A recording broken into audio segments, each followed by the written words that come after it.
They operate behind closed doors, hidden orders, invisible rites, knowledge passed by mouth, guarded by oath, and sealed behind symbols no outsider was meant to understand. They infiltrated empires, built nations, watched kings rise and fall, all the while guarding their secrets. But then, in 1920, someone found the key. Manly P. Hall was never invited to the inner circle, but he didn't need to be. He saw what they were hiding and printed it in hardcover. Not to betray the mysteries, but to set them free. For centuries, whispers of hidden wisdom have echoed through ancient texts, secret societies, and sacred symbols. A wisdom said to transcend religion, empire, and even time itself. In the early 20th century, a young man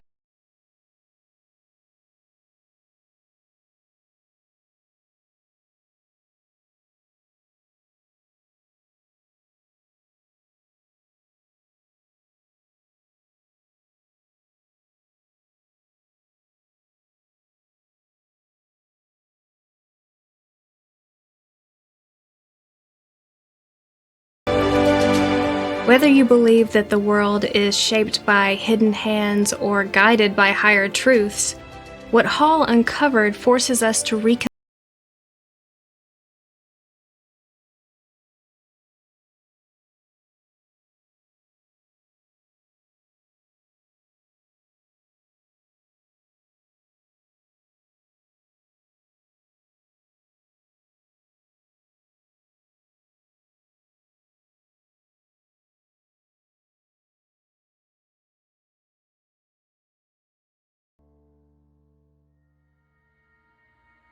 Say the word secret societies and people think of shadow governments, cloaked ceremonies, and backroom deals haggling all manner of things from wealth to world peace. And sure, there is some truth to that. But for Manly P. Hall, that wasn't the point. His focus was not on conspiracy theories, but rather on origins, where these societies came from, why they were created in the first place, what they were originally meant to protect, and how, somehow along the way, they'd forgotten their own true purposes. Hall believed these orders weren't initially designed to rule the world. Rather, they were built to protect it. Not through armies or laws, but through ideas, through symbolism, through the passing of knowledge considered too sacred, too easily abused, and too potent to be spoken casually or entrusted to the wrong hands. And for a while, it worked. But time has a way of thinning bloodlines. What began as a search for truth has become a tradition of privilege. They stopped looking for initiates and started grooming successors. The mysteries weren't guarded anymore, they were inherited, like property. Hall warned that when a sacred trust becomes an heirloom, its light begins to dim. Without the trials of initiation, without the inner work that makes the symbols come alive, the guardians forget what it is they're guarding. The outer form survives, he said, while the inner truth withers.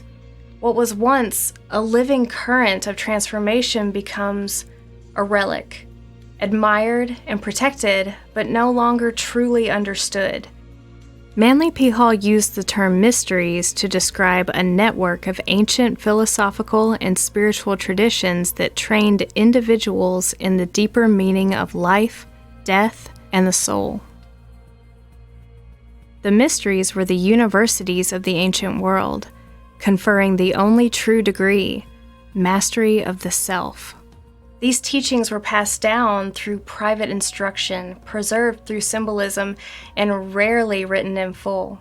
They were never part of the public religion, and they weren't just accessible to anyone.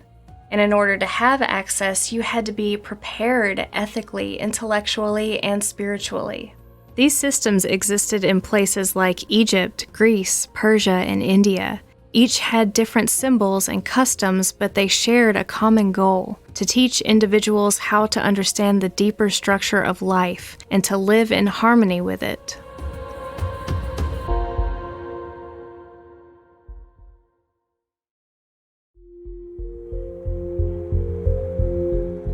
Initiation was a structured process of inner development, grounded in ethics, self-knowledge, and symbolic study, often requiring years of disciplined preparation. It offered the initiate a deeper understanding of the self and one's place in the larger spiritual order. These teachings were reserved only for those who had been properly equipped, because without context, they were easily misunderstood and even often misused.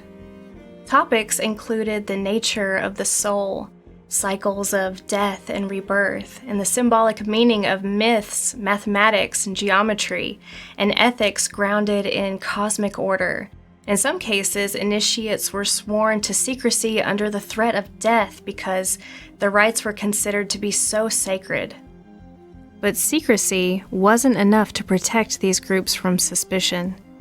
In every age, the guardians of the mysteries faced the same danger, that the very knowledge meant to elevate humanity would be branded as dangerous. Any tradition that lived outside the reach of kings or priests risked being silenced. But the classical world, a network of temples, libraries, and philosophical schools, over time began to fall.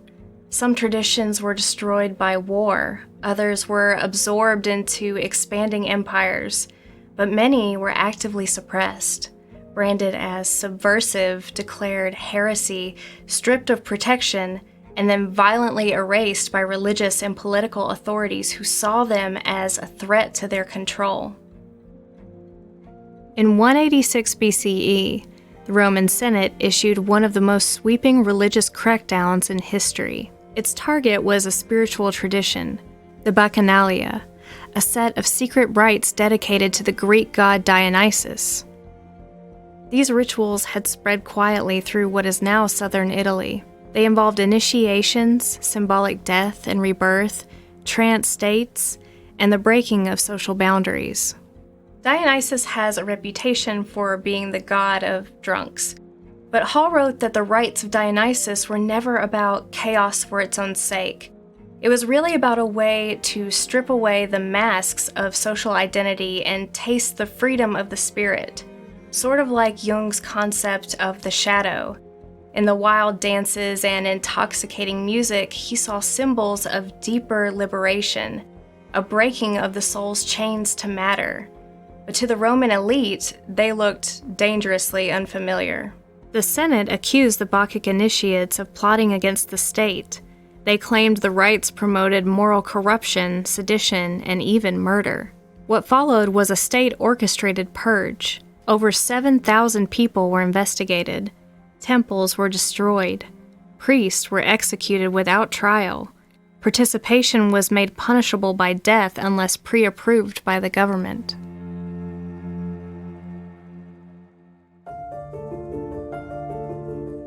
It was one of the earliest documented cases of a state dismantling an esoteric spiritual order. They posed no physical threat, they simply declined to conform to authority. And Rome had discovered something crucial here.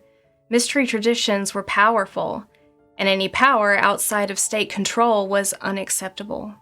Fast forward 5 centuries, in 313 CE, Emperor Constantine issued the Edict of Milan, which legalized Christianity throughout the Roman Empire. It's often remembered as the first big step towards religious freedom in history. But in actuality, this was strictly a political move aimed at consolidation, not tolerance. At the time, Christianity, though in truth it was a persecuted sect, was on a steady rise throughout the land. But what I must emphasize is that this Christianity was not the Christianity of today. The Christianity that Constantine legalized wasn't one religion. It was actually dozens. Some saw Christ as divine, while some saw him as human, some as a symbol for the soul's journey. There was no single Bible, no official doctrine, only competing visions. And what the empire endorsed wasn't truth. It was the version that could be controlled.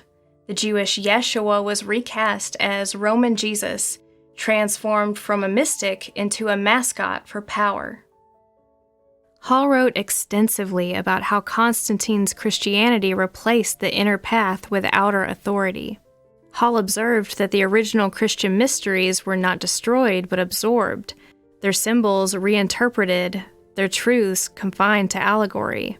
In his view, the empire's greatest triumph was not over its enemies, but over the minds of its own citizens.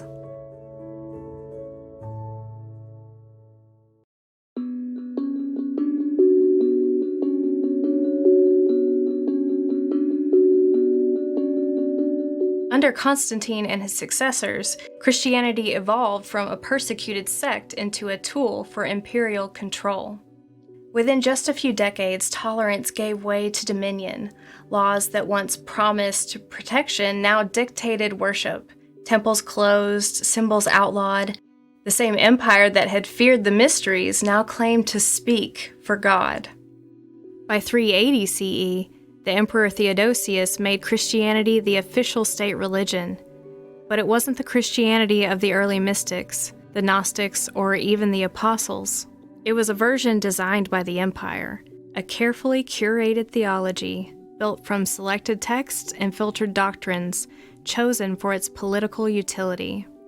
All other religions, no matter how ancient, were outlawed, and from that point on, mandated belief replaced personal revelation. Mystery rites, including those at Eleusis, were shut down by decree. Initiatory knowledge, once protected by temples, was now criminalized. At Eleusis, the torches were extinguished for the last time. The sacred grain lay unharvested.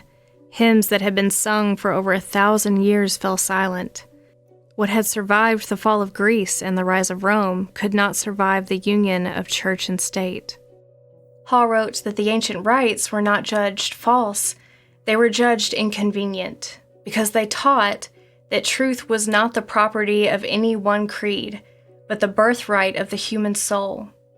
Today, some claim that Gnosticism was never taken seriously, that it was just a fringe movement, an intellectual footnote. Well, the historical record says otherwise. Hall described the Gnostics as the inheritors of the ancient mysteries, clothed in Christian garments. They preserved the idea that salvation was the awakening of the soul, not its submission to earthly powers. In the first 4 centuries of Christianity, Gnosticism was one of its main rivals, with entire communities, bishops, and schools of theology that taught a radically different message. They believed that salvation came not from blind obedience, but from the inner knowledge, gnosis, about the divine nature of the soul. Their texts described the material world as a kind of spiritual prison, and they viewed the God of the Old Testament not as the creator, but as a lesser being who had deceived humanity. But Rome considered any theological disagreement as a direct threat to its authority. They were systematic campaigns designed to define Christian truth as the empire's truth. Church leaders like Irenaeus wrote volumes attacking Gnostic teachers, often misquoting them or painting them as frauds.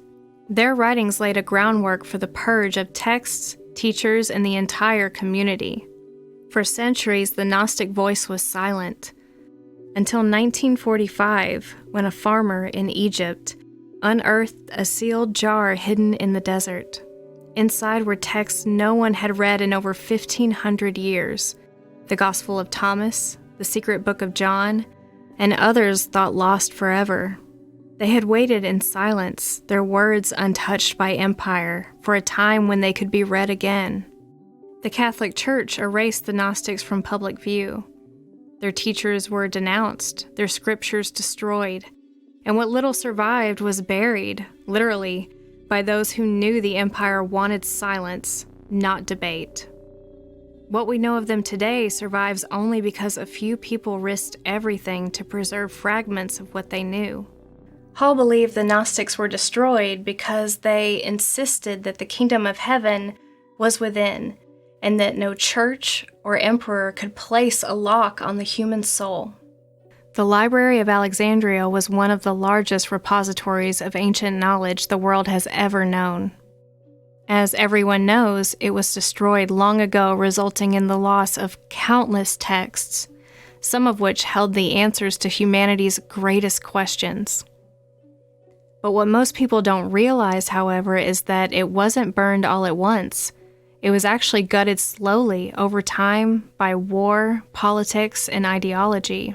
This is a perfect example of what David Icke refers to as the totalitarian tiptoe, but in ancient times. The first attack was in 48 BCE by Julius Caesar. The next was in 270 CE by Emperor Aurelian. And then in 391 CE, the Temple of Serapis falls to a Christian mob. Under the mask of religious zealotry, the motives were quite strategic. Some texts challenged imperial theology, others contradicted state-approved cosmology, still others were simply too valuable to leave in public hands. And after, what couldn't be burned was hidden, and what couldn't be hidden was rewritten, and over time, the rewritten became the official story. They simply replaced the truth, and over time, we forgot that it ever existed.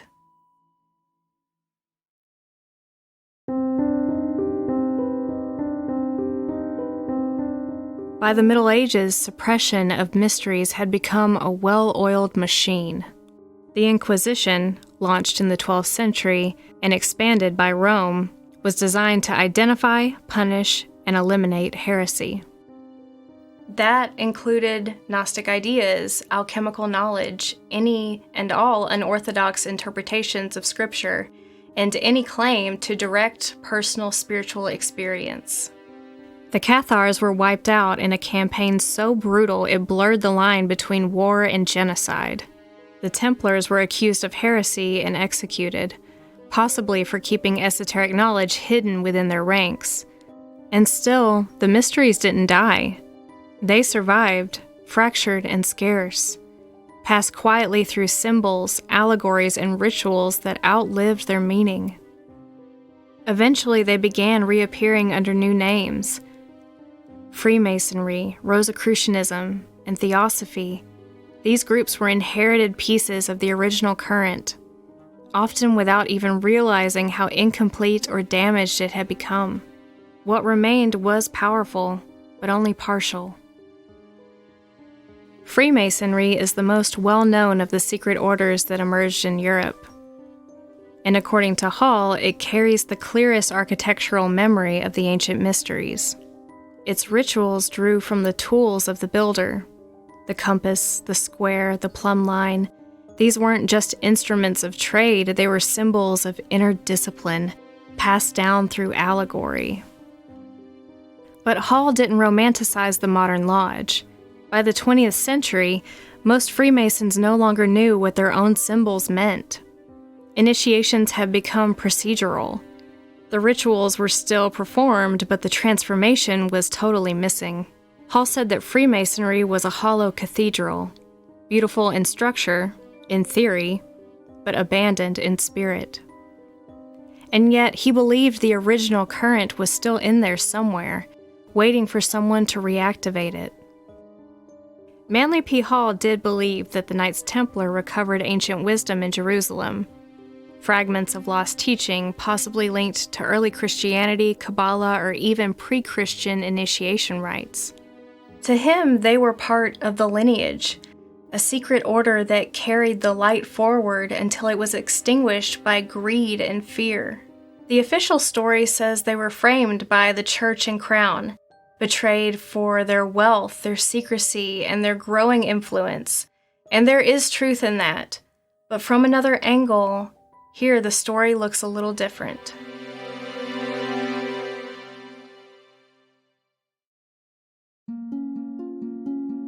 The Templars were financiers, administrators, operators. They built a transnational infrastructure with immunity from taxation and protection from most laws. They charged interest. They accumulated land, wealth, and untouchable status. Maybe they did find something in Jerusalem, but maybe they also lost something, or traded it for power. There's also the question of what happened after. Some say the Templars were destroyed, others believe they simply changed names. They moved through the shadows into Scotland and Switzerland and the New World, and eventually reemerged encoded in the structures of Freemasonry. But if that's true, then we have to ask, was Freemasonry built to preserve the mysteries or to control them? In the beginning, the lodge guarded the outer forms, but the inner current needed guided hands to protect it, and so the torch was passed again. In the early 1600s, Europe was shaken by a strange set of anonymous manifestos. They told the story of a secret brotherhood founded by a man named Christian Rosencreuz, a mystic who had traveled to the East, studied ancient knowledge, and returned to the West with a mission to heal the world, spiritually, intellectually, and physically.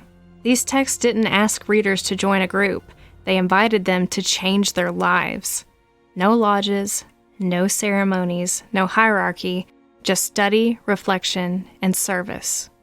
The Rosicrucians are completely different from the Masons in that they had no official public persona. It began with 3 manifestos, and these writings describe a secret brotherhood of highly educated individuals.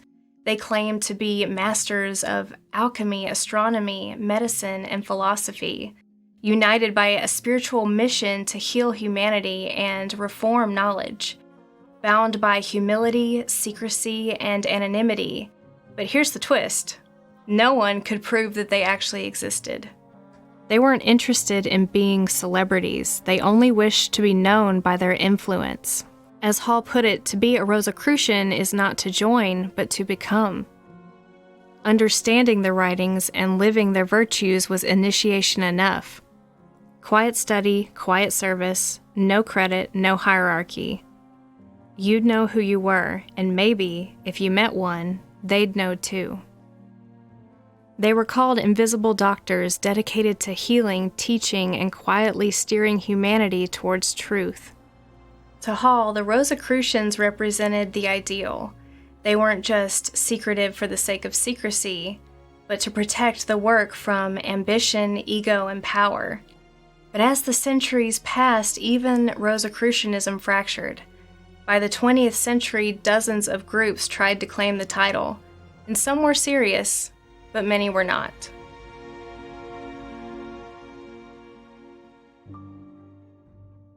The rose symbolized the unfolding of spiritual wisdom, its petals revealing truth layer by layer. The cross beneath was the discipline that made such flowering possible. And while the emblems of the rose endured, its deeper significance was often lost or misunderstood by later generations. The ancient mysteries claimed to reveal the blueprint of cosmic order, the harmony between the heavens, the earth, and the human soul. But somewhere along the line, the blueprint was flipped. Some say it was just corruption by greed or ambition. Others say it was something older, something darker. In the language of the esoteric, Saturn is the keeper of time and the warden of the soul's prison. His symbol is a cube, the scythe, the god who sets the boundary you cannot cross. In the mysteries, you could escape him through initiation or gnosis, but in the inverted mysteries, you worship the warden. This is where the Saturn death cult theory bleeds in. The fact that somewhere, deep within the labyrinth of secret orders, the current of higher consciousness was hijacked. What began as a path to liberation was stolen by those who feared the implications of a race of beings who truly understood themselves, and it became a system for enthroning Saturn as the ruler of this world. The cube, the black robes, the obsession with cycles and harvests. What we're dealing with here aren't metaphors for transcendence anymore. These symbols are being used as seals of allegiance to something wholly rooted in the prison of the third dimension. And here's the trick. Most initiates never see it. The outer teachings talk of virtue, brotherhood, and light, and the inner circle speaks a different language entirely. We can trace this thread through the Freemasons' geometry. The Rosicrucians led to gold alchemy. Even the Templars rumored worship of a veiled deity. Others can link it to the Sabbatean Frankist heresies, an inversion of the spiritual path where breaking divine law becomes the highest sacrament, a sect that turned transgression into a virtue, preaching that salvation would only come through the deliberate breaking of every divine law. In this inversion of truth, the highest sacrament was descent rather than transcendence, and it's a cancerous lie. In Astrological Keywords and Scattered Lectures, he describes Saturn as the Lord of the Rings, the force that binds man to matter and tests his worthiness to transcend.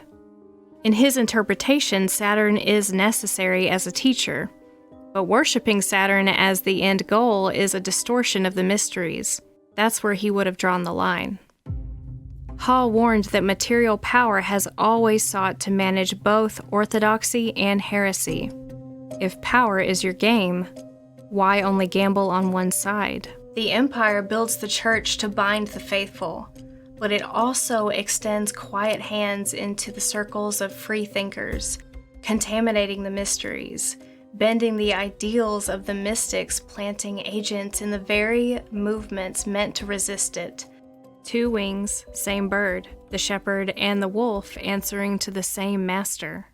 Today, the same hands fund political opponents, shape both mainstream and alternative media, and infiltrate spiritual movements on both the orthodox and the fringe sides. Whether you pledge yourself to the system or rebel against it, if the rebellion is stage managed, the outcome is the same. On the surface, these worlds seem to oppose each other: church, heretic, orthodox, esoteric, empire, and rebel. But if both drink from the same poisoned well, then the choice is just an illusion. The yolk is still there, just painted in different colors. In Lectures on Ancient Philosophy, Hall says that when the mysteries fell into the hands of ambitious men, they were preserved only so far as they served the ends of the empire. And in this model, no matter which path you take, whether you're kneeling in the cathedral or studying in a hidden lodge, you're still orbiting the same hidden center of control, the same clock, the same warden. The cycle continues. The tools of liberation retooled for control. Sacred architecture reduced to architecture of commerce. The temples still stand, but the altar serves a different god. If this is true, the so-called cosmic order preserved by these societies is not harmony at all. It's a calendar of control, a metronome of empire, a clock you can't stop.